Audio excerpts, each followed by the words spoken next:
Hi, my name's Jerry Talandis Jr. So I'm from the United States, but I live in Japan, work at the University of Toyama, and we are here to talk about revisiting the action research cycle. So this is my first time in England and presenting out of Japan. I'm really excited to be here. Thank you for coming. Okay, and by process of elimination, I must be Theron, and we both work at the University of Toyama. And our idea for today's presentation came when Jerry and I were having lunch earlier this year, and we were looking at the BAAL conference theme, which was challenging kind of the paradigms of the field. And I mentioned to him that we're both classroom researchers, and I said, I've seen lots of models of action research, but my experience of doing action research has never matched up with the model. And I said, if we're going to do something that's going to be challenging kind of the existing paradigms, that's something that I'd be interested in. And Jerry was interested as well, and so here we are today. So we're going to be challenging models.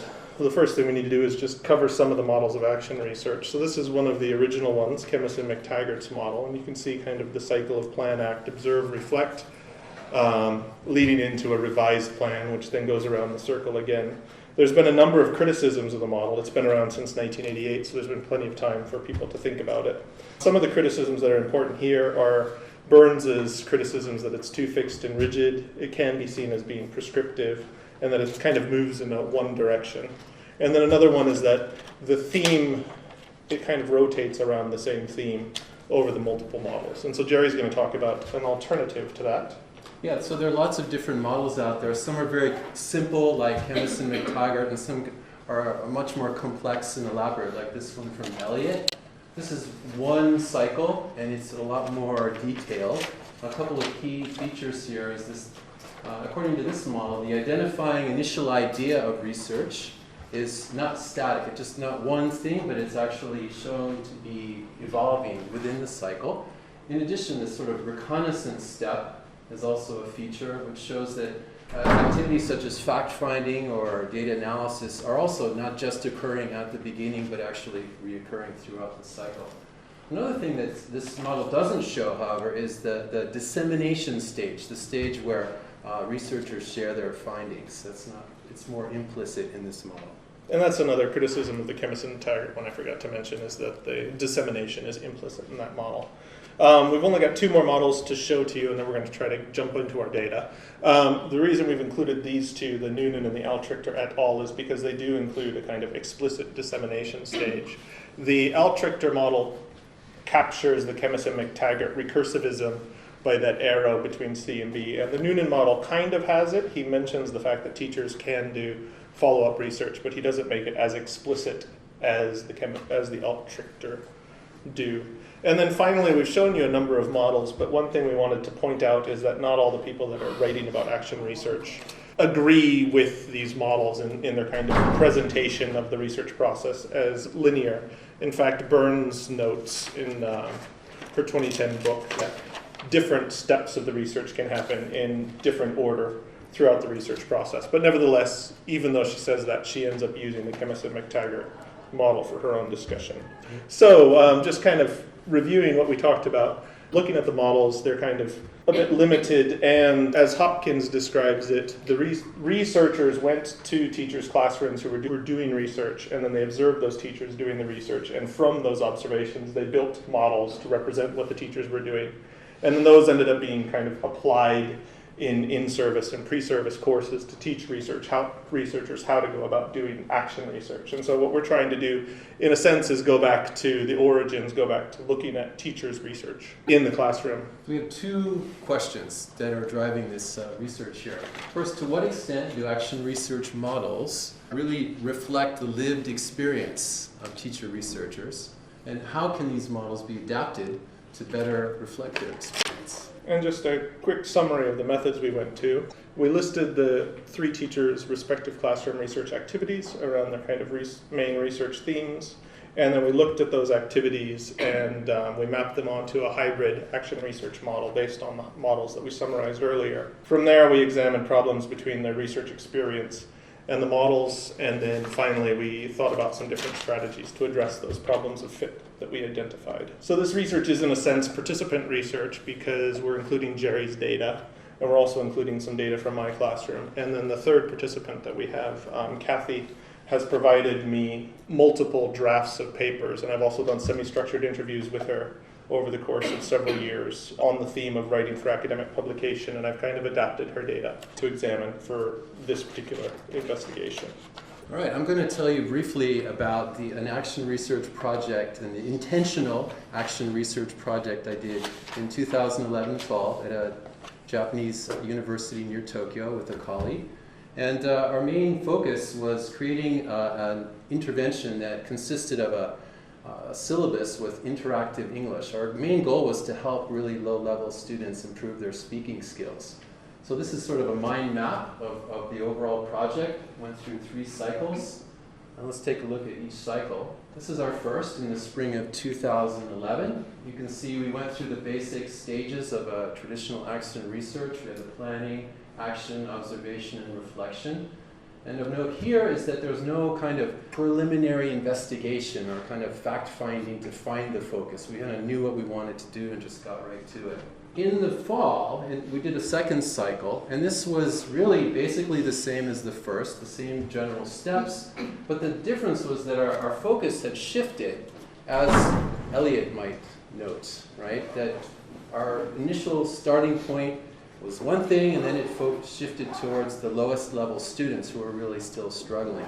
So we kind of adjusted our intervention to help them. Finally, after the year ended, we started a dissemination stage that went through 3 different stages. We got 3 projects out of this.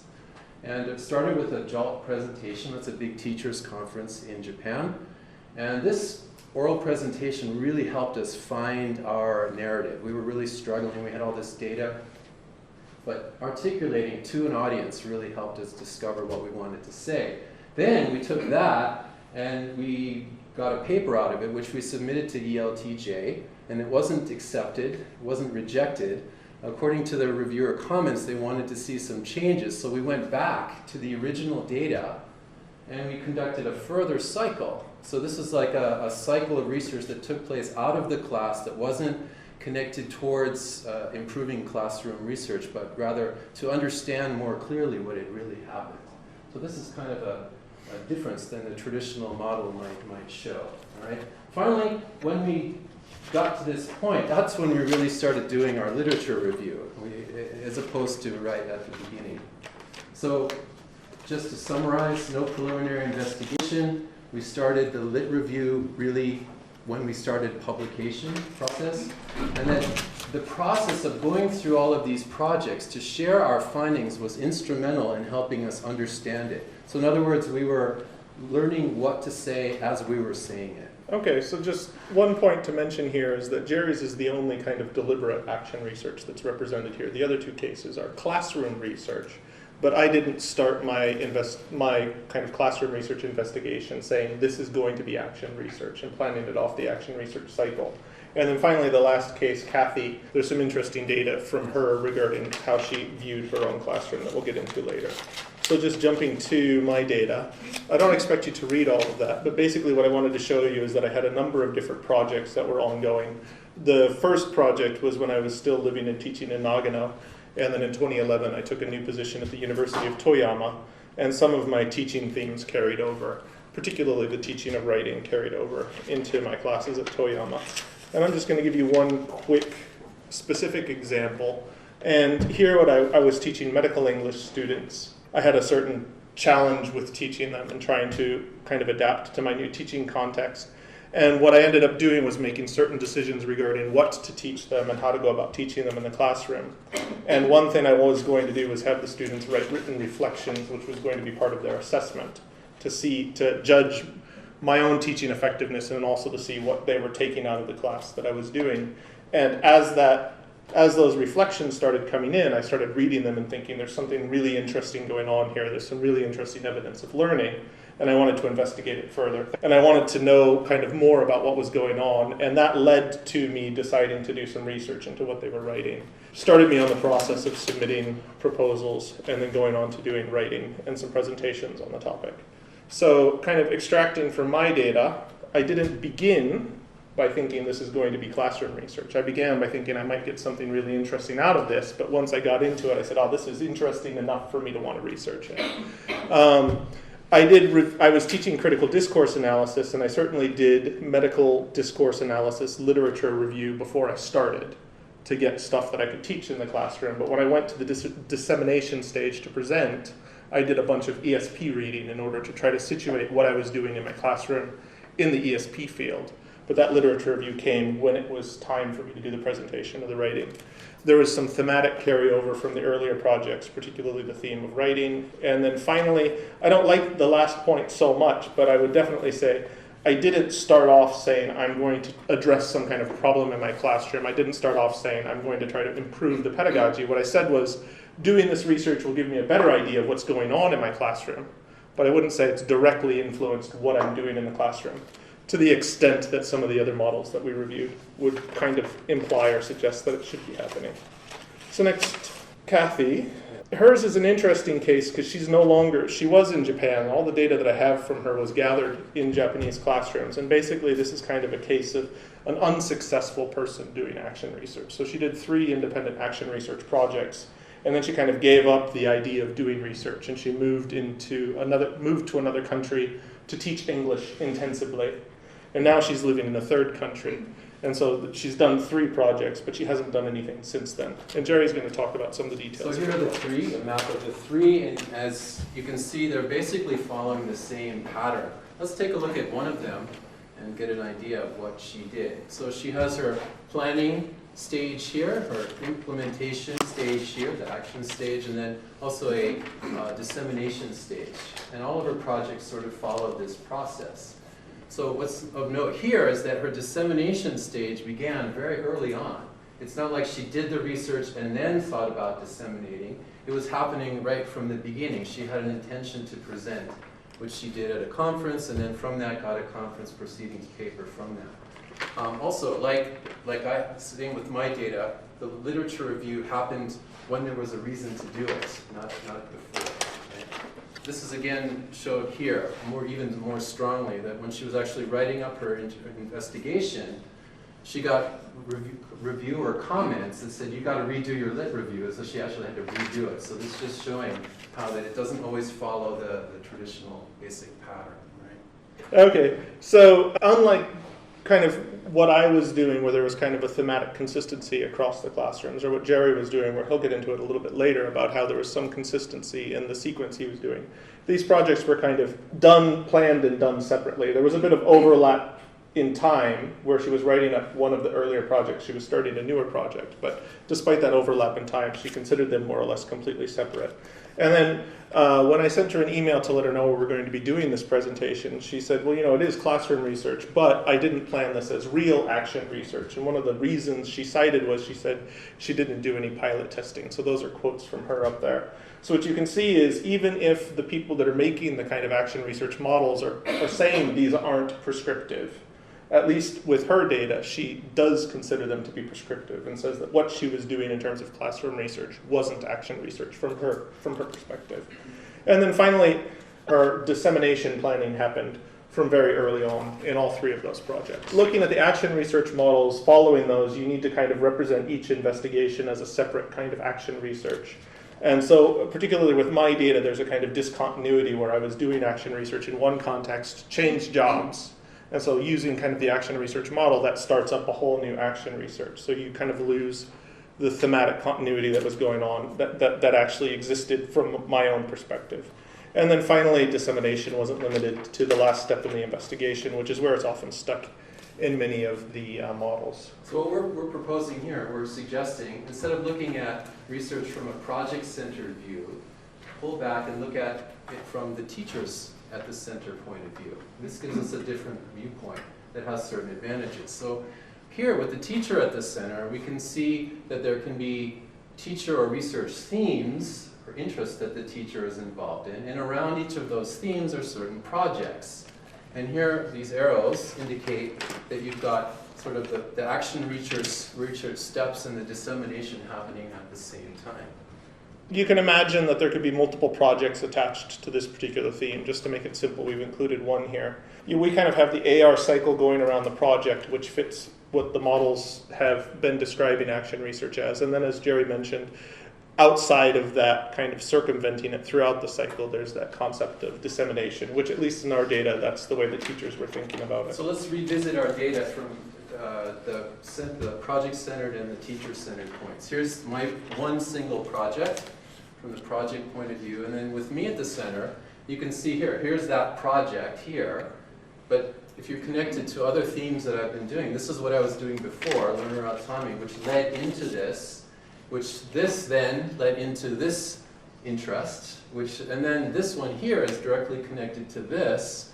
So we did 3 cycles here. Here we're looking at a 4th cycle that emerged from the results here. So now I can see different connections and how I'm growing professionally, and it's a lot more integrated. And then this is my data, the way that I've already discussed it. And then this is trying to create a kind of with me at the center perspective. And what you can see here is that medical English, the one particular case that I shared with you, is all the way over there on the right. And that's attached to that theme of teaching writing, which has kind of 2 sub-themes to it. And then you can see there's a bit of continuity there between where I was teaching in Nagano, with that arrow going down, to where I am teaching now. And then the head of my department's very interested in the teaching and research of student motivation. And so the teaching of writing that I do has become connected to some investigation of students' agency and motivation in the language learning classroom. And so you can see there's a kind of influence between those 2, which wouldn't necessarily have been represented if you keep it in the model form that we discussed earlier. So these are Cathy's 3 separate projects. If we put her at the center, as I said, this is kind of the unsuccessful example in our data. So you have teaching English communication at a Japanese university. And when I talked to her in the semi-structured interviews, she said that she did have a desire to become a researcher. And so part of her desire to become a researcher, to become a university researcher, was she wanted to do classroom research projects in order to be able to get a full-time university position. And so she did those 3 projects, but she never quite felt happy with having to balance teaching and research. And so she ended up giving up teaching in Japan and moving to another country. And now she's in a 3rd country. And what's kind of interesting is she just got a new adjunct position at a university in this 3rd country that she's living in.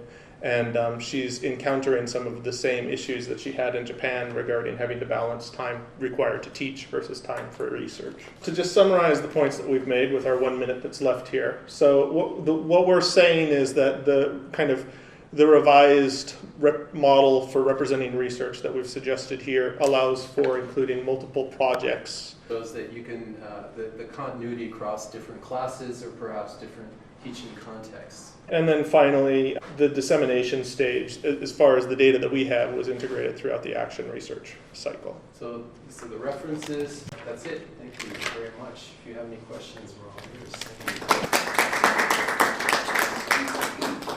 We have 5 minutes for questions.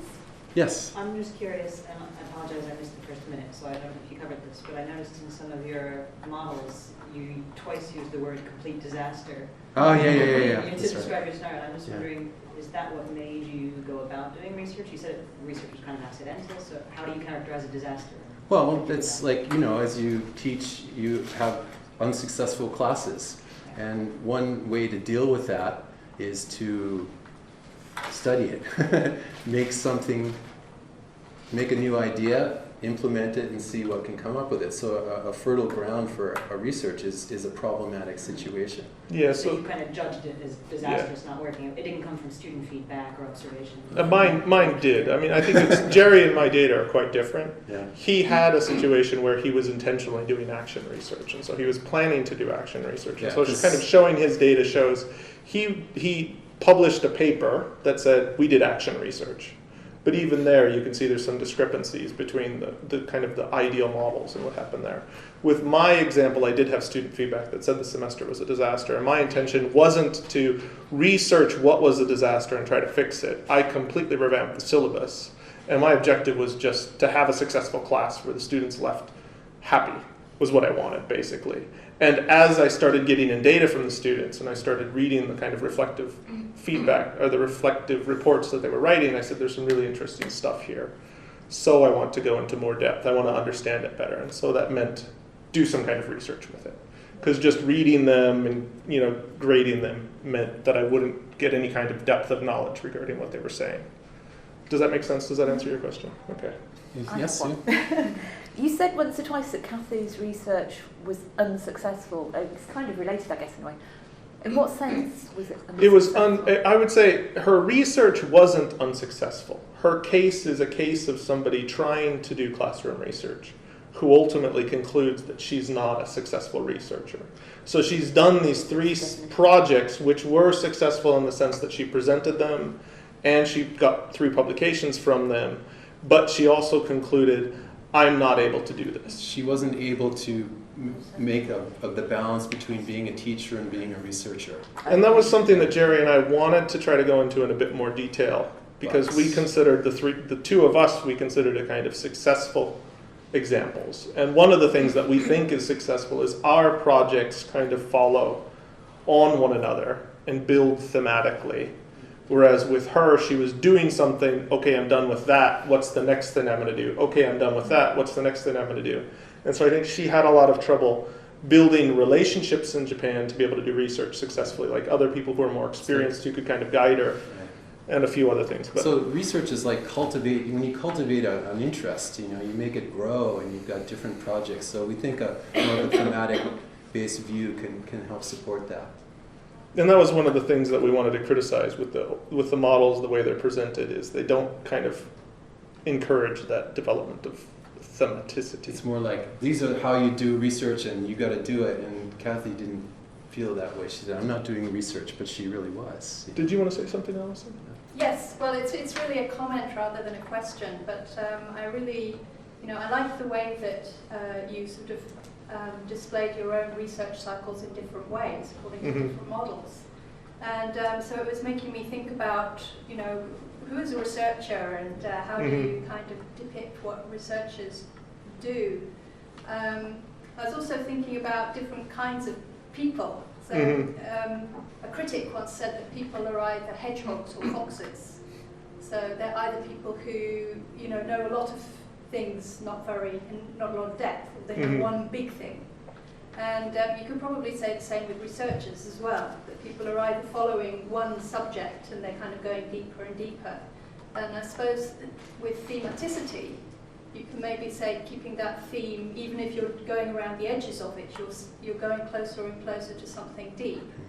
But I think there may be other people who are researching many things which are maybe connected, but at a more surface level rather than in that very deep level. Yeah, and that's something I also wanted to try to capture is, I'm doing classroom research and I'm also doing research into writing for publication. So the data I have from Cathy has nothing to do with the language classroom directly. I'm sure indirectly there's all kinds of insights that could be garnered, but I'm researching her writing for publication practice. I didn't go into that in this presentation, but that is an interest of mine, as was task-based language teaching, which isn't to say I'll never research it again, but I kind of moved on to other things from there. And so right now I'm doing writing as a theme, and who knows what the next theme is. And I thought Jerry's data captured that quite nicely, how he's been moving around to different themes that are all kind of interrelated. Thank you very much. Okay. We'll wrap it up. Thank you very much.